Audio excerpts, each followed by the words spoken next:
Vamos poder dizer que ponto de saída de eleita não está para um rende de raia financiamento de partido político, não está nem político, nem parlamentário, nem partido. E ponto está que eu tenho que registrar, eu tenho que lagar uma barra de placa. Está assim de outra parte de reino, e assim é me tá querendo botar uma mais transparência na comunidade também, a comunidade por subir o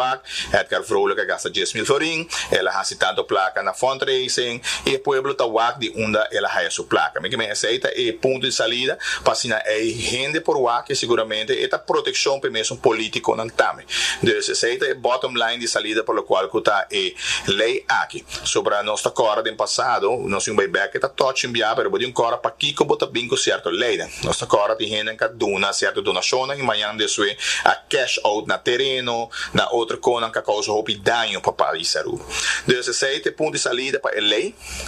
tá a mim é sempre tá que vou por haya como pessoa indivíduo for de uma companhia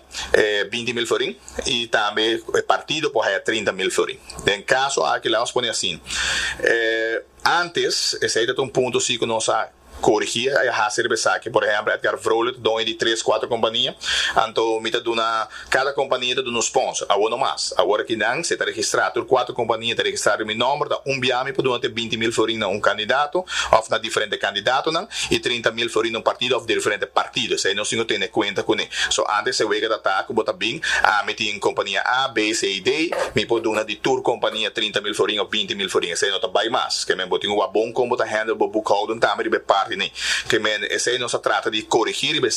que bandia sei vou pôr a placa também de persona não tem máximo de 3 mil florim sei que se me mama que do nome 500 florim me tá notei Anita Wellerman nome 500 florim mas registrei so botar ponto senhor botar bisa não também ora na placa se vou pôr registrei que me sei botar hasi que me nota sorba bi hasi registração mesmo com material por exemplo artigo 26 sabe se me usa auto diz exemplo me tá dono de companhia me alaga senhor Edmond Cruz, que é o candidato, corre e campanha com o truck. Esse aí me tem que registrar também. Mas não há a placa, mas me tem que registrar o balão aqui como assim. Que assim não passa, que não está para estrobar, então como assim a vida também tem que mais fácil. Pois esse aí tem intenção, e naturalmente eu tenho que recordar também que ele tem sanção. Dado caso que eu não entregar o documento, ou entregar foto, não assim corretamente, vou pôr boete máximo de 5 mil florim, e naturalmente se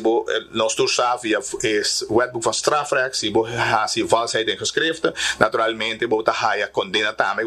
condenar que tem X anos e tempo de BC também tem a lei que mas bottom line tá lei é uma lei sempre uma lei que o botinho de se registrar que o bahasi de onde bahia o fundo não tem assim fundraising número pero lo qual que te passa tinha artigo também muito importante então me dá muito importante e pensei mas touch tópico aqui e tá assim que a comissão que está encarregada se está eleitoral tem comissão a parte se não está tinha a body and the body aí não tinha bevoegdheid de por pedir verdere inlichtingen. E me dá raia que o hora bota 21 parlamentares da 30 de momento aqui para geração o homem tá raia que não me será hasi se na raia que tem conan com nota quadra não me será por hasi verde inlichting cabri besa aqui na artigo 36 de 2 inciso A avisado que não tem direito de hasi tu inlichting pedir tu inlichting e bom não pode ninguém tampoco bom não pode ninguém tampoco bom tem que duna não sei que no momento que bom ninguém bota nem problema